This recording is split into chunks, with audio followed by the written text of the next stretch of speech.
1 John chapter 2.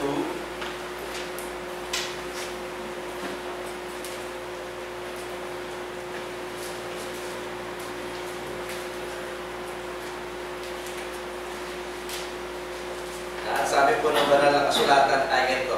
Sabi, ngunit may unang Peter, second Peter po itong nabasa.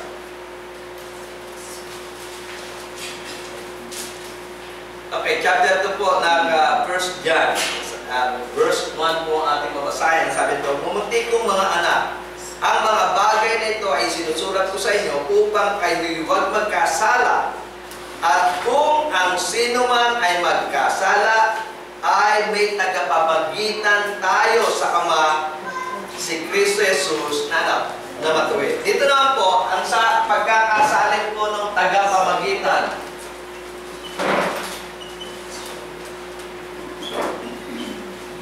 Sa English po, yung pagkakasalin po ng tagapamagitan, doon po sa Greek word, ito po ay lumalabas na, sa English ay advocate.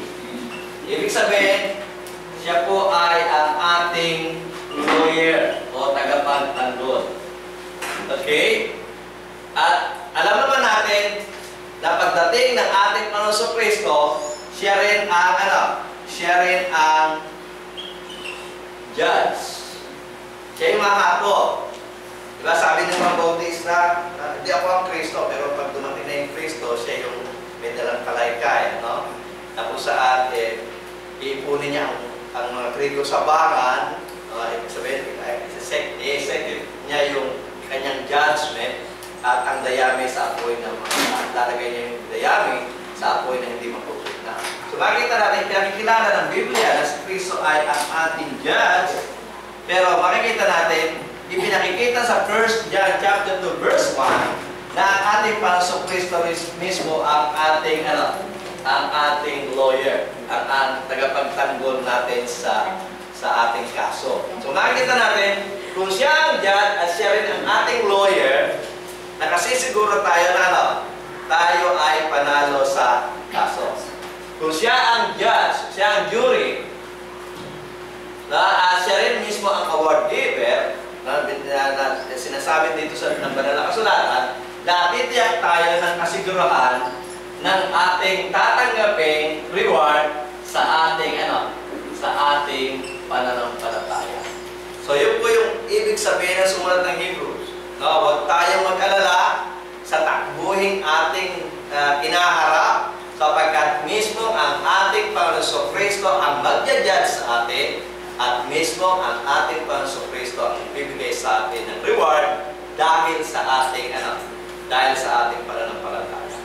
Okay? Muli natin basahin. Ang sabi po nung banal na kasulatan, "Looking unto Jesus, the author and perfecter of our faith, who for the joy that was set before him endured the cross, despising shame, and hath sat down at the right hand of the throne of God." So makikita natin, kung ita-translate natin yung mismong literal meaning doon po sa salitang author and perfecter, makikita natin ang sabi po ng banal na kasulatan, "Looking unto Jesus, the judge of the king, and the award giver of our faith." So yun po yung ibig sabihin ng sumulat. Siya mismo yung judge, at siya mismo yung bibigay ng award sa atin dahil sa ating pananampalataya. Ibig sabihin, nakasisiguro tayo na yung reward na ating tatanggapin ay kasiguruhan na tayo ay bibigyan ng magandang reward ng ating Panginoon Kristo dahil siya mismo yung judge natin. Ibig sabihin, sigurado na ibibigay sa atin kung ano man yung gantimpala ay bibigay sa atin ng Panginoon kapag tayo ay nagpatuloy ng ating pananampalataya. Ito ay kaparehas rin ng experience ni Apostol Pablo. Nung si Apostol Pablo ay nakatakda ng mamatay, siya po ay nakulong sa Roma, siya po ay mga ilang araw na lang ay papatayin. Ito po yung kanyang mga sinabi na may kinalaman rin dito po sa ating sa sinasabi po ng Hebrews chapter 12 verse 2. Yung kanyang sariling experience at sa kanyang sariling experience, sa kanyang sariling pananampalataya, nakatitiyak siya, tatanggapin niya na po yung putong ng karangalan sa kanyang pagtakbo dito po sa larangan, no, ng buhay na kanyang hinaharap dito po sa mundo nito. So, ang mabasa po natin yan doon sa okay, sa 2 Timothy chapter 4, verse 7 to 8. So, makikita natin at muli natin babasahin dito po sa American Standard Version. Ang sabi po ng banal na kasulatan ay ganito.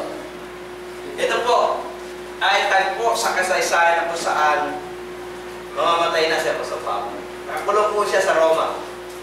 At meron na po siyang hatol para siya ay mamatay. Okay? At ito po yung kanyang sinabi at ito po yung kanyang sinulat kay Timothy. Ang sabi niya po ay ganito, I have fought a good fight. Okay? Nakipaglaban ako ng mabuting pakikipagbaka. I finished the course. Yung po salitang course po dyan ay yung may kinalaman po doon sa takbuhin, no? Arena. Alam yung karera. No? Na kung saan ay, siyempre meron niyang starting point at meron niyang finish line.